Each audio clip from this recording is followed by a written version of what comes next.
Hello,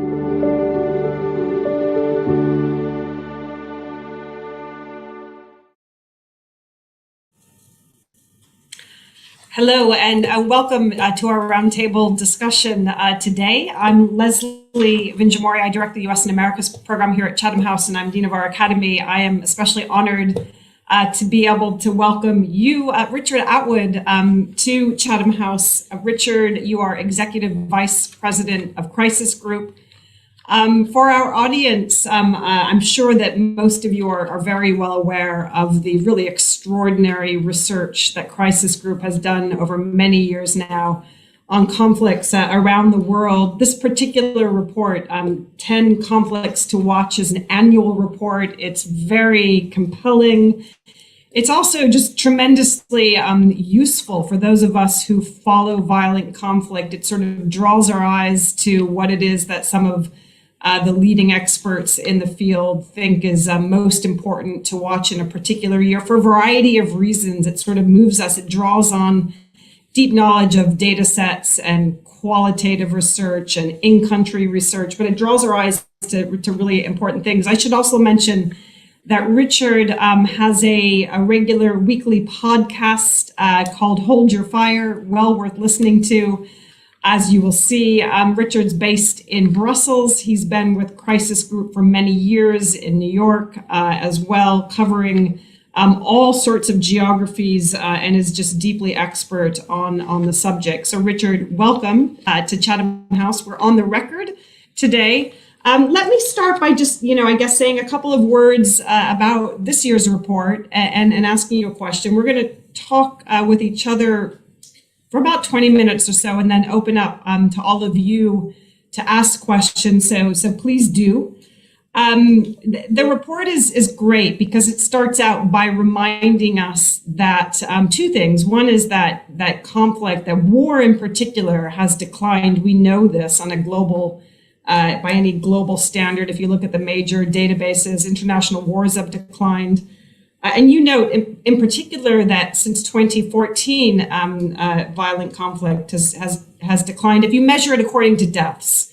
But what I liked about the report is that it's not Steven Pinker, the better angels of our nature. You quickly pivot and you say fewer people might be dying on the battlefield, but suffering continues. And suffering is a much broader measure of what matters when it comes to violent conflict than a raw measure of death. So there's a lot that's not right in the world, and you draw us to some of the big geopolitical conflicts as well as to some of what maybe people think of as regional conflicts with, sometimes with smaller or broader consequences, as well as, Islamic militancy across all of Africa. And so it's a really nice, varied turn. And I did notice, since I run the U.S. and Americas program, that there's always something in the Western Hemisphere. This year it's Haiti. But there's usually not as much, which is interesting, is always quite interesting. So let me start by asking you, before we sort of move into, concrete and very specific conflicts, how do you choose? When all of you presumably sit around a table this year on a Zoom, how do you choose which are the 10 conflicts that you're going to bring our attention to in a given year? It's a great question. Well, first of all, thank you very much, Leslie, and thanks very much, Chatham House, for hosting this. We've done this now for a few years, and we really value the opportunity to do this, value the exchange with people. So really thank you. I think there's probably a few criteria for the ones that we choose. I mean, really, overall, the goal is, as you say, exactly as you say, to sort of raise the profile of some crises, put crises on policymakers' radar, sort of show what we're particularly worried about, focus minds for the year ahead. Obviously, sadly, each year there's stiff competition. It's certainly the case this year. I think there's probably a few criteria. First of all, we look very much at the sort of the human toll. How many people are dying? What's the humanitarian impact of the conflict? And there's certainly a number. I'm sure we'll talk about some of them in the discussion, where really a terrible sort of human cost that these conflicts are exacting. Second, I think we look at sort of geopolitical significance. What's important for the world? What could send the world in a really troubling direction? Third, I think we try to highlight always some that are kind of off the radar, that maybe policymakers aren't paying enough attention to, but we think they should. Sometimes we highlight those where there might be a peacemaking opportunity. conflict's taken a turn that might open a window for renewed diplomatic efforts to end it.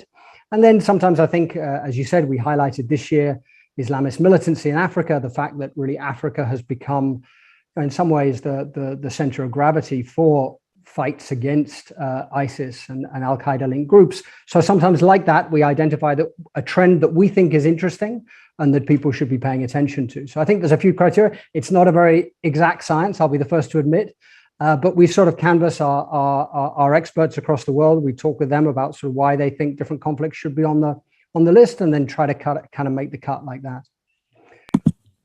Well, let me come to, I guess, the first comment that you made, which is that you look at the degree of human suffering, and I guess there's really you're in Brussels, I'm in London, and the place that I think we must begin is Afghanistan.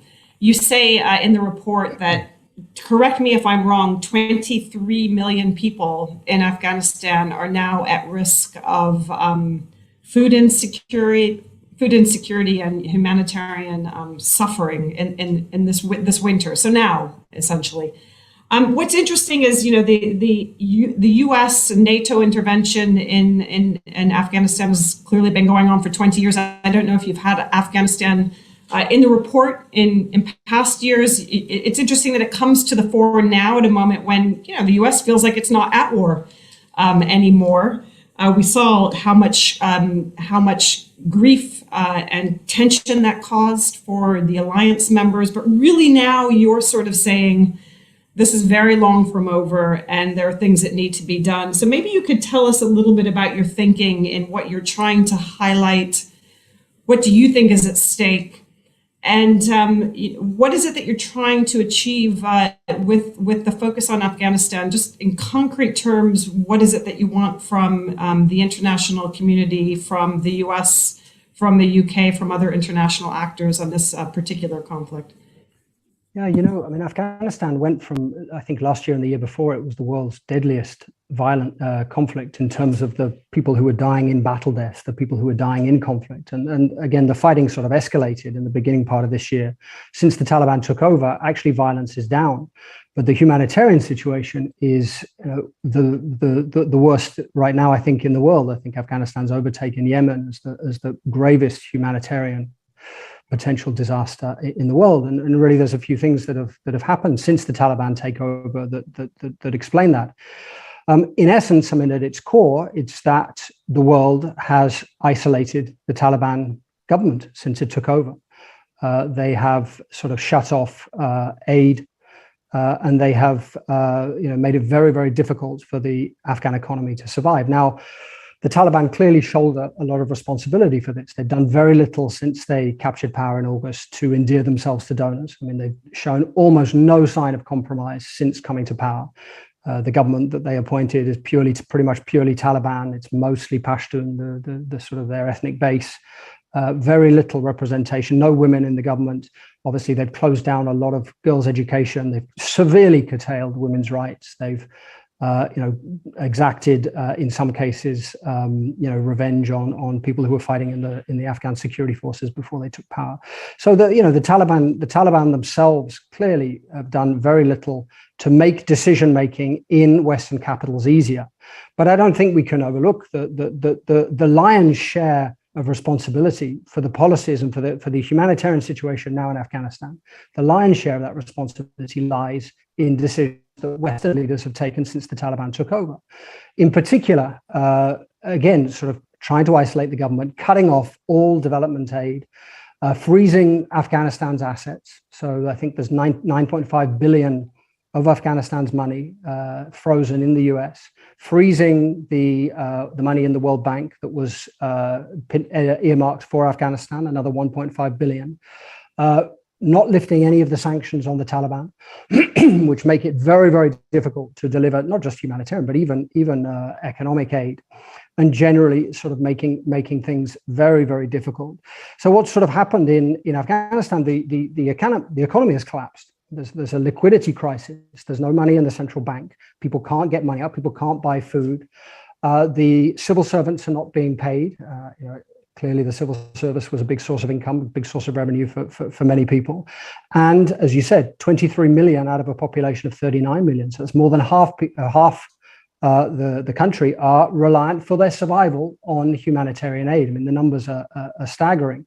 And I think the UN estimates now that perhaps as many as 1 million children are at risk, are already sort of acutely malnourished and at risk of famine over the coming months if the situation doesn't change.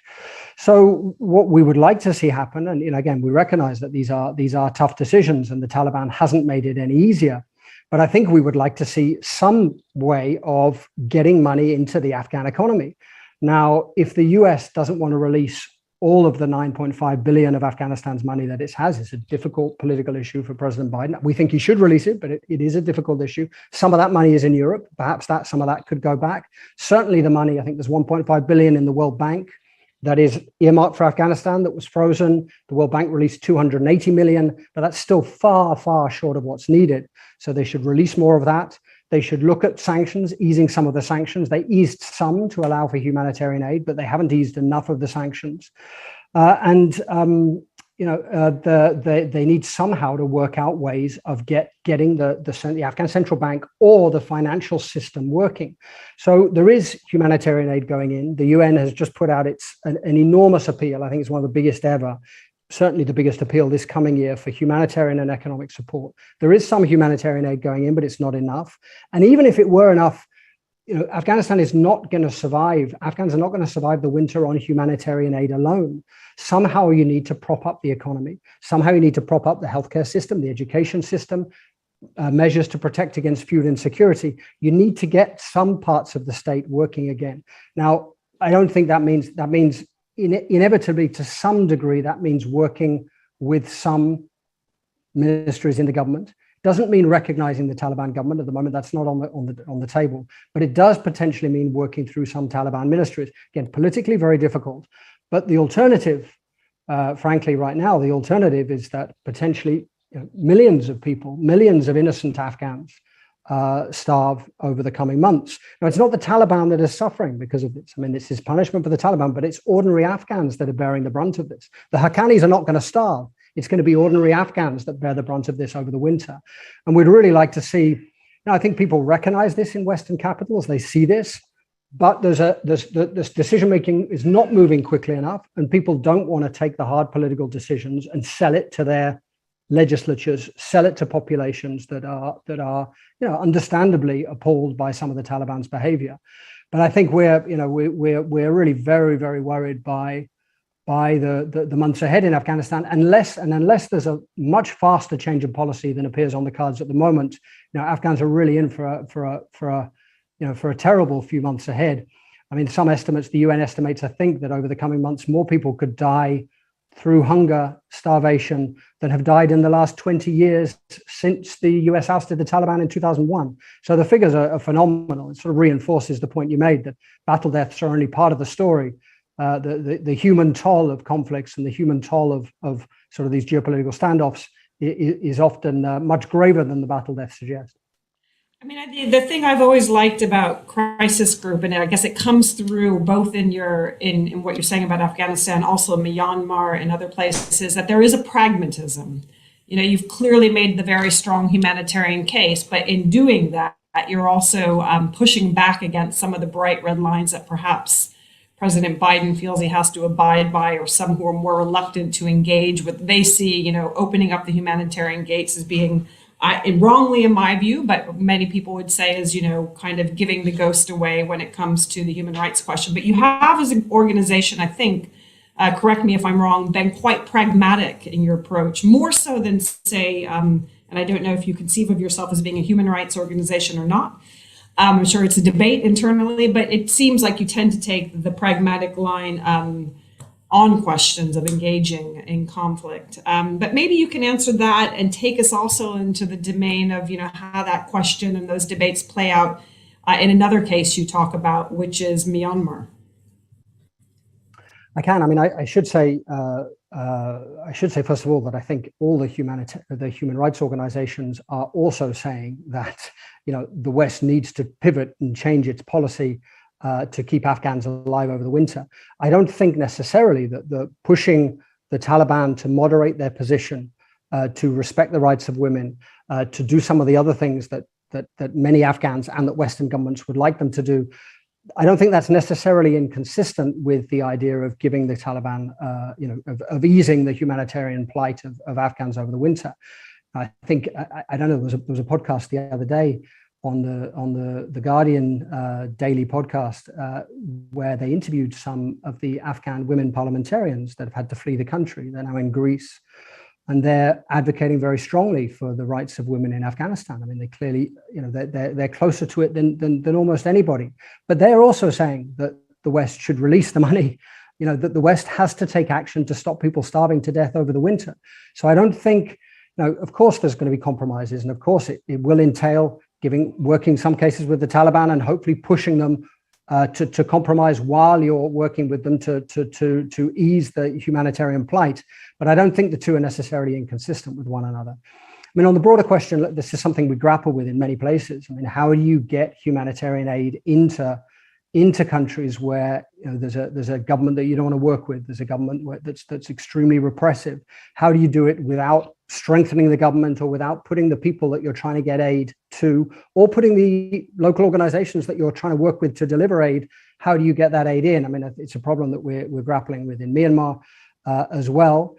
I think in Myanmar again, there's the focus, we argue at the moment, of diplomacy on Myanmar. I think we think for now the political crisis is going to be very difficult to resolve. Both sides really dug in. The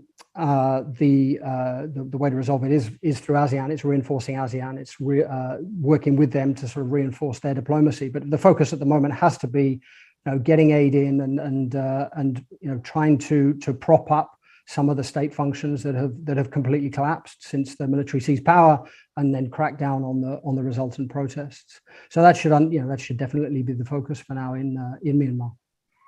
I want to bring you to the Iran deal and the Iran negotiations, which again you put right front and center in your report. It's something that our Middle East program does quite a lot of work on. Sanam Bakil has a piece published on our website today on this, and has done remarkable research over the course of many years.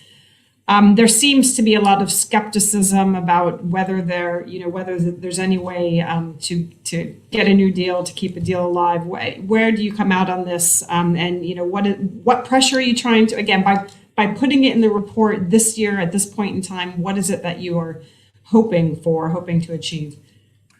Yeah, it's interesting. I mean, I think the Iran nuclear deal and the sort of the crunch time that's arrived in. I mean, the parties are in Vienna as we speak, sort of negotiating the deal. I mean, I think it is getting some attention, but it's probably not getting the attention that it merits. Now, as you know, President Biden came to office sort of promising to get back to the deal. They wasted quite a bit of time at the beginning, but the talks were making progress sort of over the spring and summer of 2021. Then in Iran, President Ibrahim Raisi was elected. There was a hiatus in talks. And then I think in late November, the Iranians came back to the table, but were driving a much harder bargain. Now, in essence, what Iran wants are guarantees that if they sort of roll back their nuclear program, that the sanctions relief is actually going to come, and it's going to come, more than it did in 2015 when the nuclear deal was first signed, and that the sanctions relief would survive a change of administration in the US. They want hard guarantees that if somebody else is elected, if Trump comes back, or someone else is elected, a Republican is elected in 2024, that the US doesn't walk out of the deal again, and Iran gets none of the benefits that they've been promised. Obviously, the US can't guarantee that. The other thing that I think is extremely important is that Iran's nuclear program has advanced, extremely quickly. In response to President Trump pulling out of the deal after a while, it didn't happen immediately, but by sort of 2020, Iran has really put its foot on the gas in its nuclear program. The breakout time, so the amount of time it takes to develop enough fissile material for a weapon, the breakout time in 2015, when the JCPOA, the nuclear deal, was signed, was, I think, 12 months. It's now estimated to be about 3 weeks and decreasing fast. So Iran's breakout time is now much, much shorter. Iran's nuclear program has really come on leaps and bounds. And so, I think that's the challenge. Now, whether the Europeans, Russia, China, and the US can sort of give Iran enough guarantees about the sanctions, whether they can be more creative in thinking through sanctions relief, and whether they can work out the sequencing between sanctions relief and Iran rolling back its nuclear program, allowing full compliance with the inspectors and others. That's sort of what they're grappling with. I think we do still see space for that. I think, although the debate, the different factions, debate different things in Iran, I think we do think that the system itself, President Raisi himself, does want to get back to the deal. Very difficult for Iran to overcome all the economic challenges and other challenges it's facing without sanctions relief, but they do need to work out a way to reassure Iran that this sanctions relief is actually going to be forthcoming if Iran rolls back its nuclear program. Now, what we're particularly worried about is if, again, we're reaching crunch time, if talks in Vienna collapse, if the nuclear deal collapses, there may be an option they could have some sort of plan B option, a sort of less for less deal that would at least freeze Iran's nuclear program where it is in return for some sanctions relief. Maybe that would be an option. If they can't do that, then really, I think you're in this very, very worrying situation where Iran's nuclear program is moving ahead apace, and the US and its allies are going to have to decide, can they live with a nuclear threshold Iran, an Iran that has the capacity to develop a bomb, even if it hasn't done so, or will they try to take action to stop that? And now there's different action that the US and its allies could take, sabotage, cyber attacks, other things. But in reality, the only way to set the program back by significantly would be military strikes. So I think we're really very worried that if the talks in Vienna collapse, you would be sort of stuck. The West would be stuck with this dilemma, would feel forced to strike Iran militarily. If that happens, Iran, I think, might be tempted either to race towards nuclear weaponization or to escalate across the region through its allies, through its own forces, all these flashpoints across the region, where it has influence, Iraq, Syria, Lebanon, and Israel.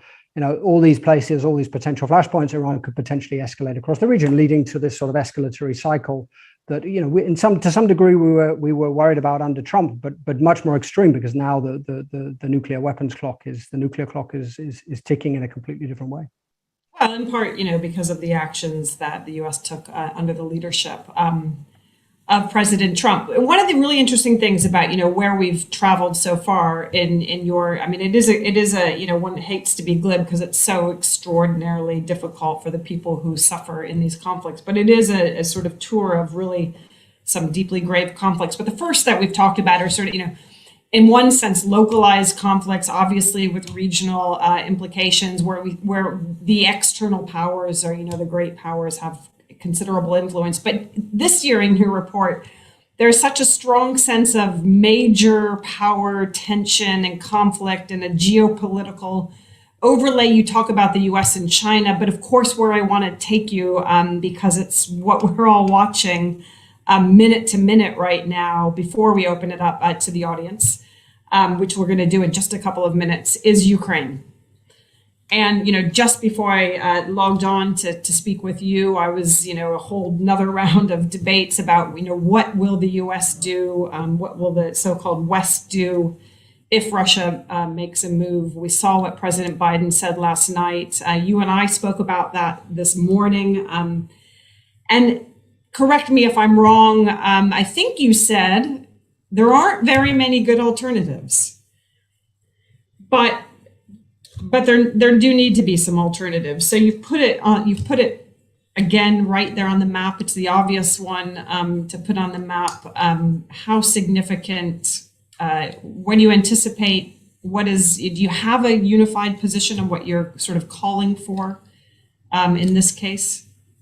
Well, I think it's good alternatives. I don't think there are good options in the face of what President Putin is asking for. And what he, by all accounts, is hoping to get out of this recent escalation.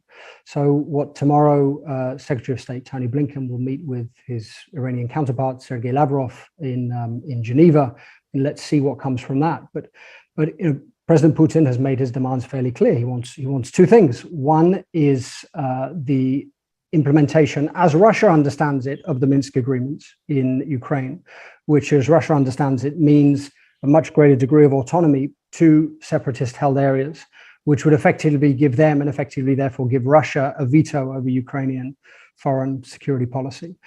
He wants an end to any military relationship or involvement of NATO member states in Ukraine, so no training of the Ukrainian army or deployment of advisors or other things. So that's first. And then the second thing he wants are these guarantees on NATO. This is what he's put forward in the draft treaty that they presented to the US. So hard guarantees that NATO is not going to expand any further. So not to include Ukraine and Georgia in particular, but presumably also countries like Sweden and Finland. And I think it's very hard. First of all, on the first part of that, I think it's very hard to see any Ukrainian president. Volodymyr Zelensky, the current Ukrainian president, came to power promising to make peace with Russia. He initially entered talks, made quite a few concessions, but now he's really fallen out with Putin. But it's hard to see a Ukrainian president, giving more than Zelensky has given, because one thing that Putin has managed to do since 2014 is really unite Ukrainians in opposition to Russia. He's really fueled Ukrainian nationalism and anger at Moscow. So very difficult to see how Ukraine makes those kind of concessions. And on NATO, again, the open door policy, the rights of, obviously NATO can decide who joins, but they sort of determine not to rule out different countries joining. The reality, of course, is that Ukraine and Georgia are not going to join NATO at any time soon, but NATO itself doesn't want to rule that out. Certainly doesn't want to rule out that countries like Sweden and Finland might join at some point in the future.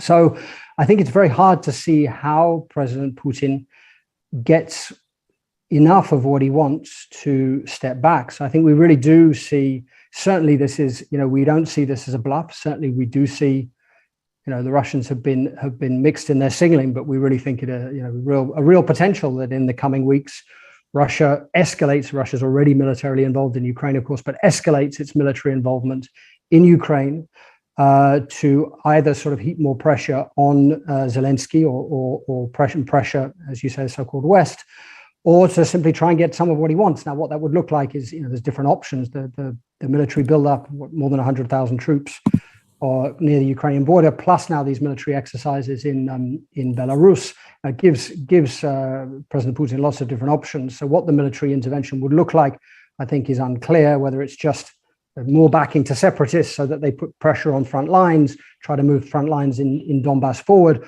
or whether it's something bigger, I think is unclear.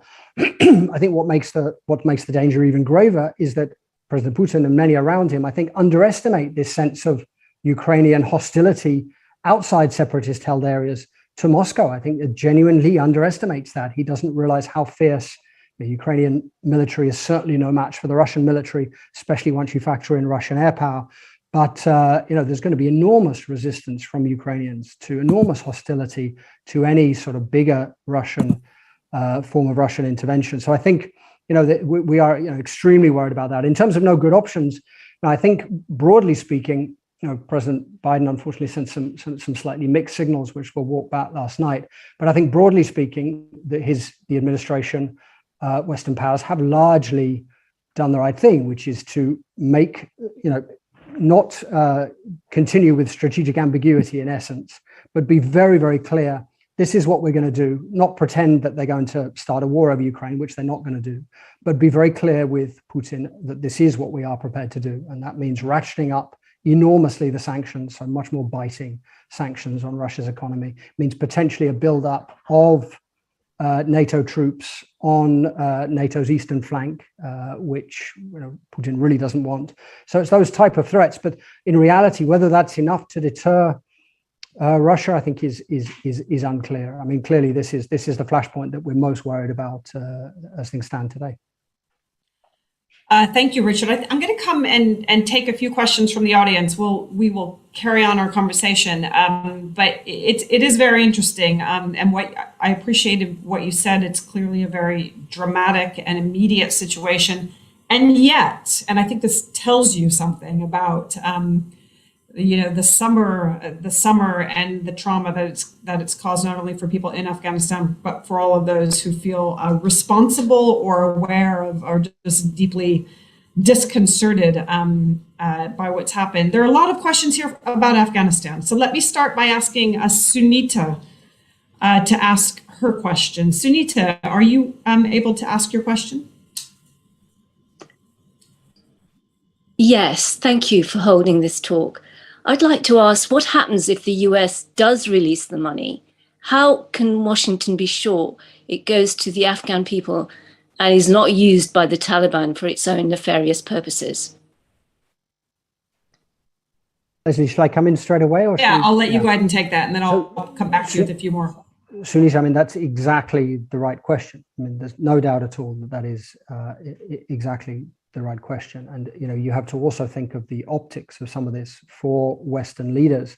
In essence, it's delivering cash. I mean, what Afghanistan needs is cash on crates to the Taliban, to the central bank, but presumably the Taliban will have some hand in that. I think the answer is to not release it all at once. First of all, clearly put in place the sort of protections that traditionally the US has used. I mean, we outline a whole sort of series of ways that this could be tested, in that we did a report, I think, in November last year that outlined some of these things.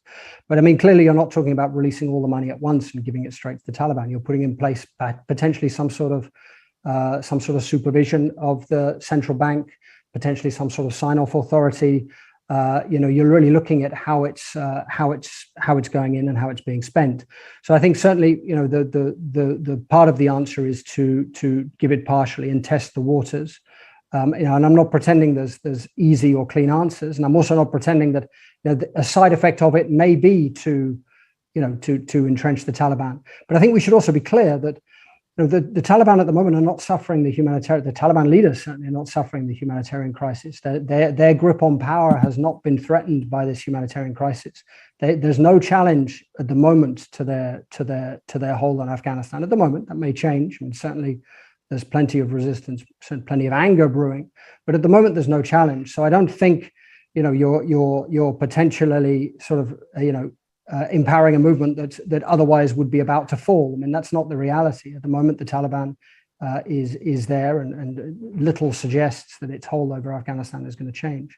So again, I'm not going to pretend there are easy answers to that, and part of it does need to be sort of see as you go and tested as you go, and also seeing if you do release some of the money, if you do sort of put some money into the central bank, or indeed sort of think of internationally supervised currency exchanges, which is another option, to sort of test what that means and to think through the conditions on how that money goes in and how it's spent.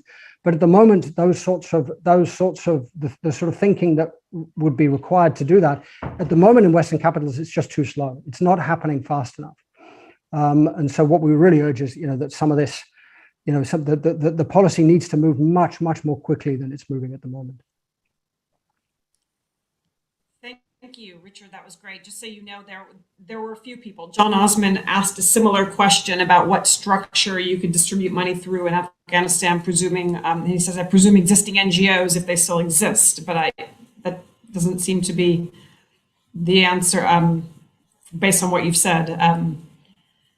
But let me come to a question, a really astute question from Mark Morley. What role do you see for Pakistan in stabilizing Afghanistan? We understand a nuanced role, complex interests in Afghanistan for Pakistan. Could Pakistan act as a guarantor of security for aid agencies and CSOs? Might the Taliban find that acceptable?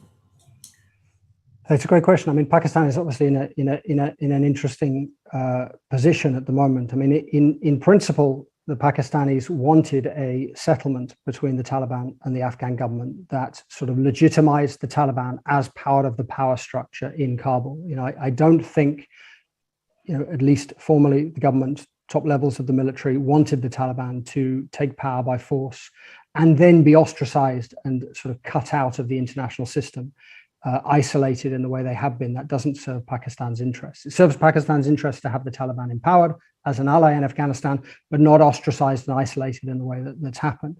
Now, Pakistan has a few interests with Afghanistan. Obviously, it has an interest in a reasonably stable Afghanistan, which many Afghans don't want to leave into Pakistan already. Millions of refugees in Pakistan already. Pakistan would likely bear the brunt if Afghans start leaving in even larger numbers than they have already. Pakistan wants Afghanistan to crack down on Pakistani militants, so the Pakistani Taliban, which is ideologically akin to the Taliban, so the Deobandi. Even if the links between they're connected, but they're not the same movement. So Pakistan wants the Taliban's help in trying to prevent sort of cross-border militant attacks. They don't want Pakistani militants sheltering in Afghanistan and then using that as a base. Militant attacks have gone up in the Pakistani tribal areas since the Taliban took over. So I think that's going to be a source of intense worry for Pakistan. I think what we would urge is that, for Pakistan to use the influence that it has with the Taliban to try to get the Taliban to move on some of the things that Western governments, the outside world, wanted to move on, to make some of these decisions easier in Western and other capitals. And again, we're not just talking about the West. I mean, around the region, no one at the moment wants to take the step and recognize the Afghan government. And I don't think Pakistan wants to do it by itself. So for the region essentially, in essence, is calling for the Taliban to adopt what they call a more inclusive government. So a government that's more representative of the various different constituencies in different parts of Afghan society, different parts of the Afghan body politic. And what obviously Western countries want is not just the cooperation on counterterrorism for the Taliban, which is very important, but some of these greater steps toward recognizing and protecting the rights of women, minorities, girls' education, and some of these other things. So I think what we would urge is for Pakistan to use its influence. Some of these decisions in Western capitals about frozen Afghan assets, about sanctions on the Taliban, about putting in development aid instead of just humanitarian aid.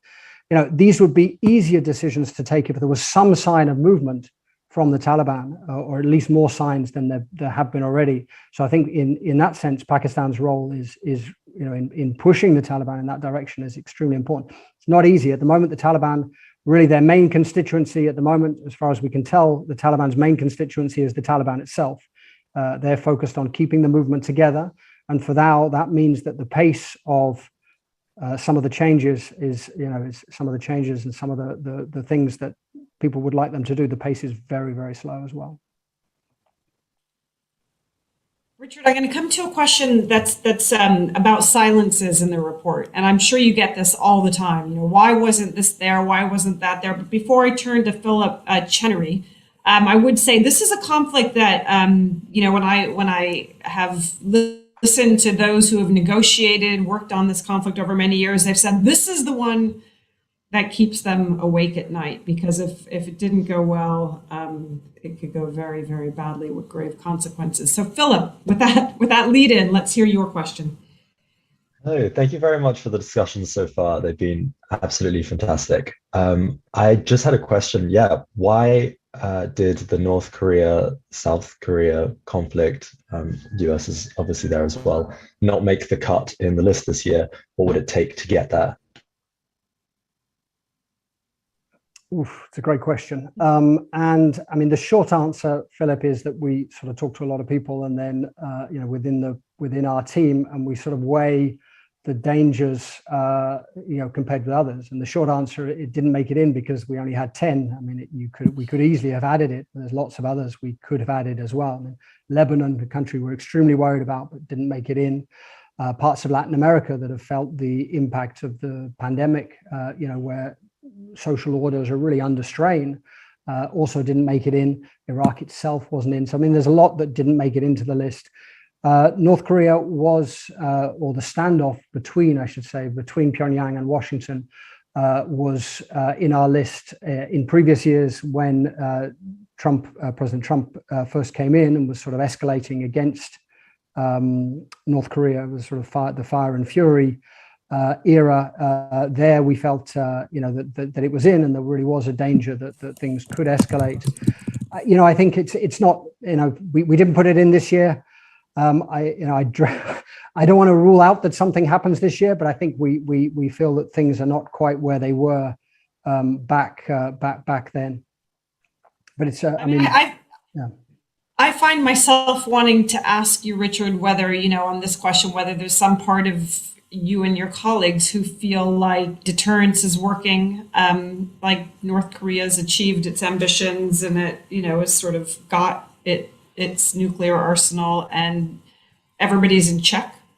Or maybe it is just that it's not hot at the moment, but it's always going to be there. But maybe it hasn't sort of pushed itself right up to the front pages because there's no real diplomacy around it in the same way at the moment. I think that's right. Yeah. Let me come to Marriott Leslie. I don't know whether you can ask your question. It's a terrific question. If not, I will. Yeah, thank you very much. I was wondering, Richard, what you think China might do in Afghanistan. Do they have any influence over the Taliban? Do they have any influence via contacts with Pakistan? Where do you think their interests lie and what might they do? So a very Afghanistan heavy discussion, which is good. I should say that, Marriott, I'm really not an expert on China and Afghanistan. As China, you probably remember some of the pictures, was very quick to host Taliban leaders, and it was Mullah Baradar who was there fairly early on after the Taliban seized power. But at the moment, China, like every other power in the region, is not recognizing the Taliban. I think China is certainly very concerned that the Taliban takes action against Chinese militants on Afghan soil. So Uyghur militants. I think the Taliban would argue that some of those people have been there for a long, long time.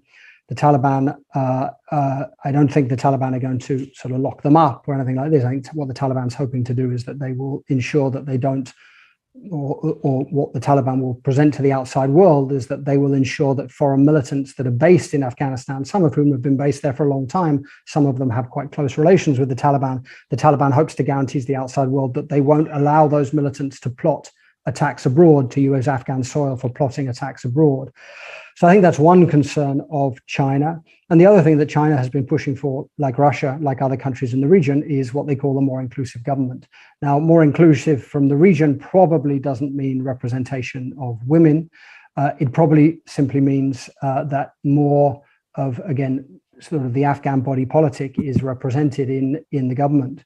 So some of, whether it's former government officials, not necessarily, but perhaps some of these other figures that have been around the government or were not necessarily connected with the Northern Alliance, but certainly from other parts of Afghan politics. I mean, for the Taliban at the moment, again, they're keeping the movement itself happy, and they are acting as though they won the war, which they did. In terms of how much power they're sharing, which is very little. So let's, at the moment, I don't see enormous signs of compromise on the inclusive government by the Taliban. What else China might do? I think, again, ideally, for China is not going to, there's a lot of money, of course, but it's not going to prop up the economy in the way that Western governments can, or that the frozen assets of Afghanistan or the World Bank, trust fund could re-inject liquidity into the Afghan economy. So China's not going to be able to do that. And so for China as well, it has an interest in pushing the Taliban to at least act in ways that make some of those decisions easier in Western capitals. Let's say now, precisely how much influence the Taliban, China has to do that, hard to say. But that's, that is the direction I think China also should be pushing. It is Afghan heavy, and I'm quite curious, Richard, whether when you speak about this report in other locations via Zoom, whether that's different. I mean, I would say that the reaction, the engagement, the passion and intensity around Afghanistan is extraordinary. That's certainly the case in the U.S., but I don't think if you were, and correct me, and you will know, if you were giving this kind of conversation in Washington, would the questions be about Afghanistan? No, I'm not sure. I mean, given a couple of these presentations, and some of my colleagues have given similar presentations, and they haven't been quite so Afghanistan heavy. I think this is, I imagine a lot of people are speaking from the UK, and obviously for the UK, years of involvement in Afghanistan. I think that's probably part of it. I mean, other presentations, people have been interested in other crises, Middle East, Africa. Now, I mean, maybe I would say on Afghanistan again, I think clearly there was a lot that happened in Afghanistan in 2021. I mean, Afghanistan was top of our list for the conflicts to watch last year in 2021. And, I think, there's obviously a lot of debate about the decision to pull out by President Biden. And I think you can argue that either way. I mean, there are strong arguments to make that the US could have stayed and sort of propped up a status quo, and the US would never have defeated the Taliban. And I think we should recognize that war that the US was fighting, and it wasn't losing that many soldiers, but there were many Afghans dying in fighting across southern Afghanistan. I mean, there was horrible violence for many, many years. So the status quo was not a sort of peaceful, Afghanistan, and it wasn't headed that way. It was a protracted conflict with the US propping up the government. Now, had Afghanistan made enormous gains in the last 20 years? Yeah, for sure. I mean, children's education, healthcare, especially in a whole generation of Afghans that benefited, especially in the cities, but not only in the cities, in rural areas as well. But I don't think we should pretend that there was a sort of fix that would have allowed for a dramatic change in the status quo. The US could have propped up the status quo, and I think at some point it was very likely that the US was going to leave. But whatever you think of that decision, whether you think that it was time that the US pulled out, or whether you think the US should have stayed and just kept things going for longer, whatever you think of that decision, I think there should be. Again, you can defend that either way.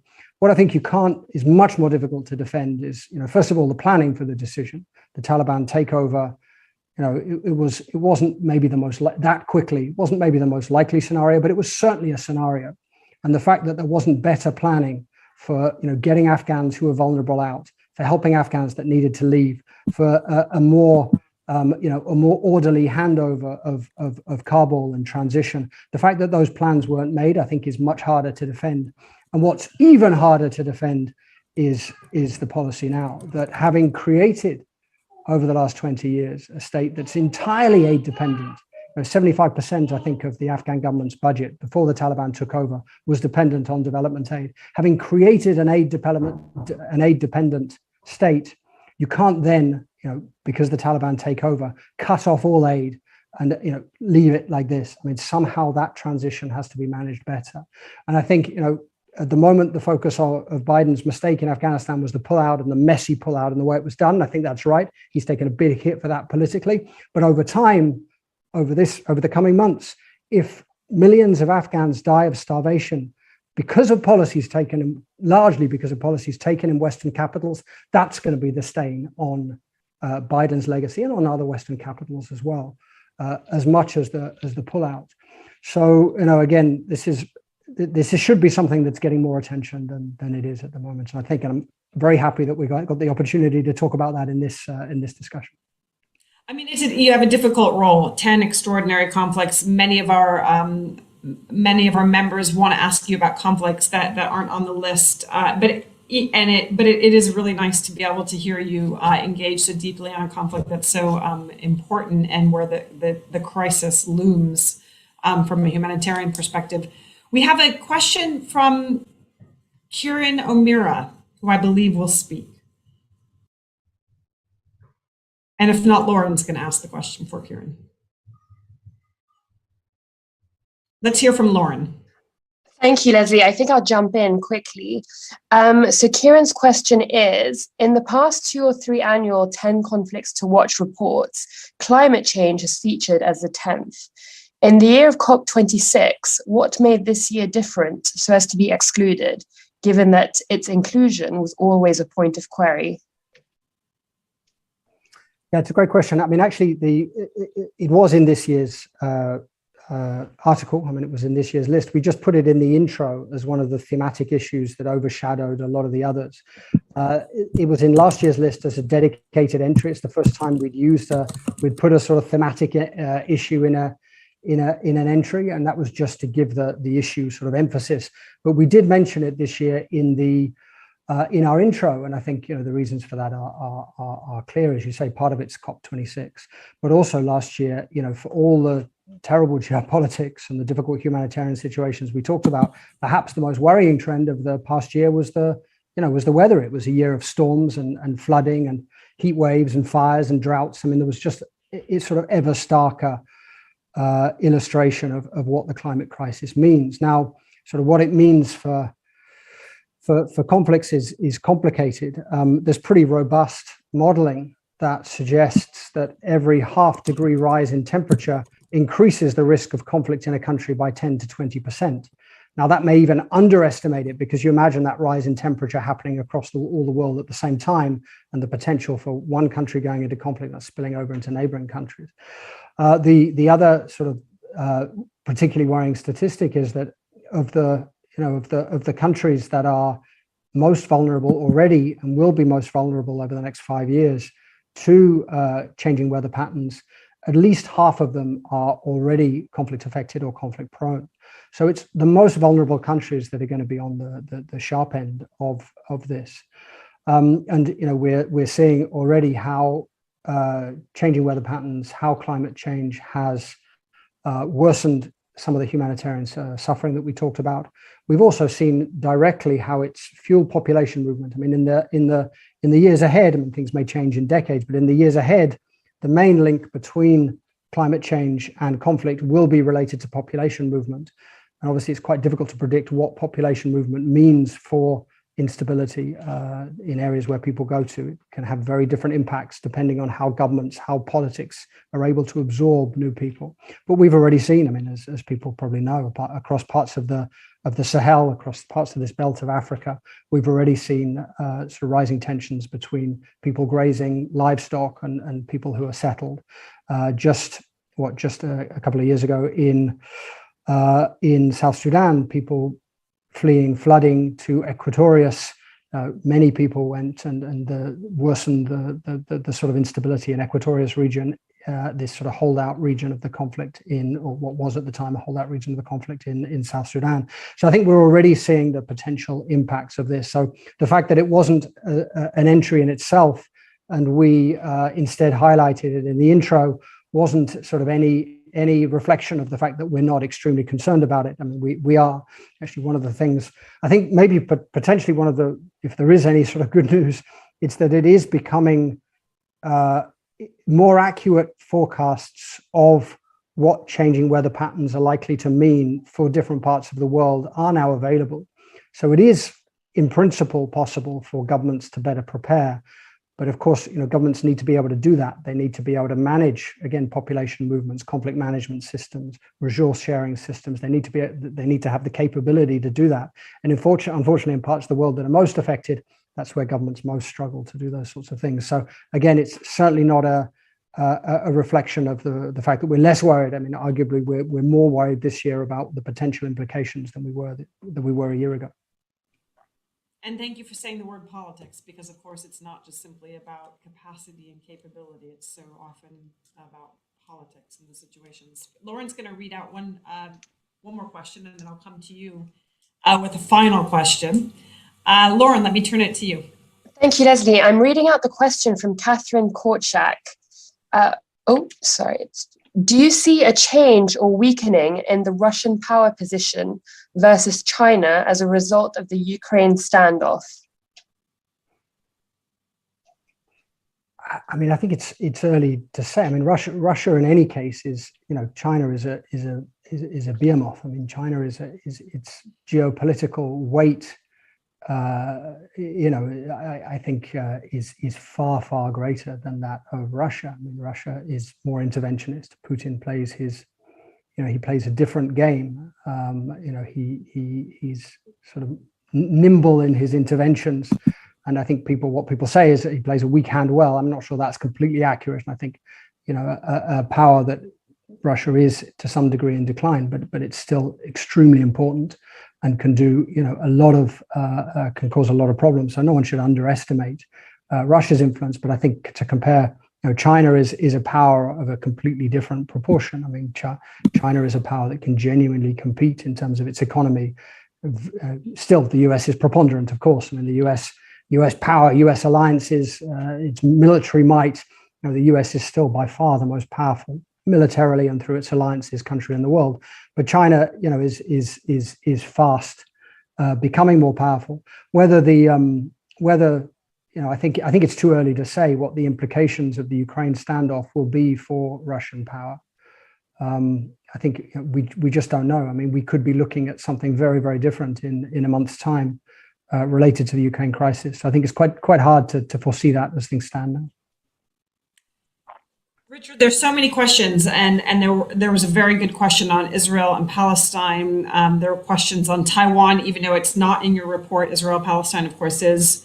But since we are just at time, I do want to ask you, and I feel it's not, it's a tough question to ask, but I know it's an important one to you and to all of us. Are there any good news stories? And I'm sure that you and your colleagues talk about this. I know that we talk about this at Chatham House. It doesn't grab news headlines, the good news stories, but what are the good news stories, either in trends in conflict and political violence, or specific conflicts? We kind of have to close with that, even though, with all due respect to people who really are suffering in these places. Yeah, sure. And again, we only have an hour, so I feel that we could have continued this discussion for another hour. So thanks really to everyone for all the all the great questions. I think good news stories. I think we should be honest. I mean, we are, and maybe I'll come back to this at the end. I think we're living through quite a gloomy moment of history. The Steven Pinker theory of the world getting better. I think that's increasingly hard to defend. I think the undercurrents at the moment that underpin some of the conflicts and some of the geopolitical tensions I talked about, those undercurrents are first of all very, very deep and very hard to course correct on, and they're mostly negative. So I think we are living. There's a lot more to worry about, I think, than there is to celebrate. And maybe I'll come back to that maybe at the end, but. I think if you want good news stories, there's certainly a few. I think the fact that President Biden, has come in and has struck at least a different tone. I think his scorecard after a year is decidedly mixed, particularly in light of the Afghanistan stuff I talked about. But I think he's struck a different tone, repaired some of the alliances, notwithstanding the snafu with AUKUS. And he's gone back into the Paris Accord. I know you do have a different leadership on climate and to some degree on COVID, although certainly the vaccine rollout in parts of the world has been much too slow. But I think that's certainly good news. I think perhaps the most significant in terms of international peace and security is the fact that these two sort of very destructive rivalries in the Middle East that really overshadowed a lot of the Middle East's conflicts. So the first one, between Saudi Arabia, Emirates on the one hand, and Iran on the other, and the second one between the Emirates and Egypt on one hand, and Turkey and Qatar on the other, the second sort of intra-Sunni division. Both those sort of fault lines, both those rivalries, very destructive over recent years for conflicts in the Middle East. Both those calmed somewhat in the past year, and I think in Riyadh, in Abu Dhabi, there was a sort of strategic recalculation that, particularly as relates to Iran, the sort of President Trump's maximum pressure strategy, trying to squeeze Iran, trying to push Iran, pulling out of the nuclear deal, had really backfired, and that both those countries, Saudi and Emirates, could be right in the firing line if there was an escalation between the US and Iran. And after the Aramco attack, I think the Saudis realized that the US, it's the support it was going to give it, even under Trump, and despite all the noise he was making on Iran, the US was not. Even under Trump, even in coming to the Saudi's aid against Iran, the US could not be relied upon. So I think there was that was a strategic recalculation, and whether that will survive the collapse of the talks over the JCPOA, I think remains to be seen. That could threaten those small signs of rapprochement. But just last year, there were 4 or 5 meetings between top Iranian and Saudi officials, which, given where things stood 3 years ago, if you remember sort of the sort of bitter rivalry really then, I think that definitely qualifies as good news. Now, it hasn't brought an end to the Yemen conflict, of course, and I mean, we speak just as the Houthis have struck at the UAE, but it is good news. Libya, partly that relates to the second geopolitical division that I talked about, in which there were some improvements. There was a peace deal in Libya. UN diplomats managed, despite very difficult politics in the Security Council, managed to forge a deal between the competing parties, the warring parties in Libya. Now that deal is coming under a lot of strain, but it's still surviving. Certainly that's good news. Honduras, an election that could have been quite difficult, in the end was won by an opposition candidate. The incumbent accepted his defeat. That's certainly good news, potentially a reformer coming to power in Honduras. We can see Syria is a strange place to look for good news, when it's still one of the world's worst humanitarian crises. But at least the sort of fragile, uneasy ceasefire of the past couple of years has held.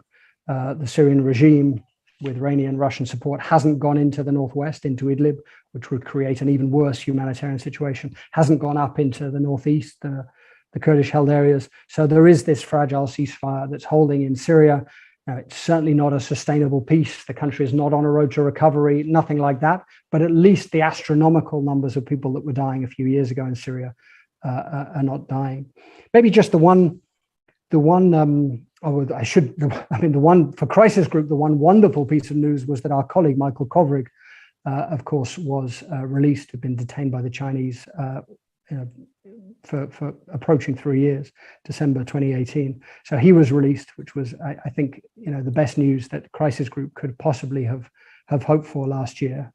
Just wonderful. I mean, maybe Leslie, to end on the point you made at the beginning when you talked about battle deaths. And I think most people here who sort of follow this will be aware that the number of people that were dying, that were killed directly in conflicts, in battle deaths, did decline quite dramatically after the end of the Cold War till the late 2000s. It then sort of started ticking up after the Arab uprisings sort of collapsed into chaos and war, and it ticked up in particular because of Syria. That lasted till about 2013, 2014, and it then started decreasing again, mostly because of Syria's war, killing fewer people. Now, the latest figures are only from 2020. So, the source that most people use is the Uppsala Conflict Data Project. They don't have yet their figures for 2021. So we don't know yet what battle deaths in 2021 actually look like. I think there's fair reason to think they may well increase compared with 2020. And that's because Afghanistan battle deaths went up until the Taliban took over. Yemen deaths were up, I think, but the one we haven't talked about is Ethiopia, which I think probably will come in as the deadliest conflict of 2021, a new conflict, at least tens of thousands of people killed. And again, the human cost much higher because of the strangulation of Tigray by the federal government and the difficulty for humanitarian organizations to access Tigray. So I think just a qualification that the battle deaths are in 2020 were down from where they were in 2014. They may tick up again last year, but I think the important point you made at the beginning, Leslie, was that it's important that we keep battle deaths in mind. It's important that the UCDP data is extremely important for us to understand battlefield dynamics. But the human suffering, this is really just a part of the story. And the UN report that came out, I think just a couple of days ago, I mean, the numbers are staggering. 274 million people. It's the highest. That's up from 235 million last year, and that was the highest in decades. Rely on UN aid to survive. 82 million people displaced, many because of wars and conflict. That's the highest it's been since the end of the Second World War, and millions at risk of famine because of, not just because of war, but often because of decisions that people are taking, either deliberately or just because they haven't been prepared to face up to the political consequences of different decisions. But millions at risk of famine, because of decisions that people are taking. And so the cost at the moment, again, to come back to the sort of Steven Pinker, the world is getting better. I think there's really, some of these statistics, I think, fly in the face of that idea. And again, unfortunately, as our list this year shows, there's really a lot to worry about, I think, in 2022. And of course, all of this in the last 2 years has taken place in the context of the pandemic, which has infiltrated all of these corners of the globe. Richard, that was tremendous. The research behind it, it's a very readable, very succinct, very powerful, short report with a tremendous amount of research and expertise over many, many years. So thank you for your leadership. Thank you for sharing with us. Thank you for giving me the opportunity and all of us to talk with you tonight. And good luck. And I'm sure that we will continue the conversation next year and before that as well. I encourage everybody to take a look at the report if you haven't already. Thanks so much. Thank you, Leslie. Thanks.